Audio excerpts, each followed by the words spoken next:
Եղնիկն ու խաղողի վազը։ Բուլղարական ժողովրդական հեքիաթ։ Ամբողջ օրը որսորդներն ընկել էին մի եղնիկի ետևից և կրնկակոխ հետևում էին նրան։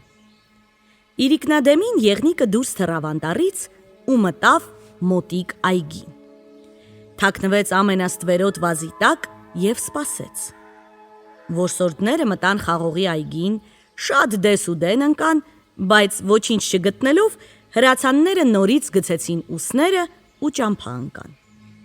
Դեռ չէին շարժվել, երբ անհամբեր եղնիկն ուրախ ցատկոտեց տեղում և հետևի ոտքերի վրա կանգնելով սկսեց կրծոտել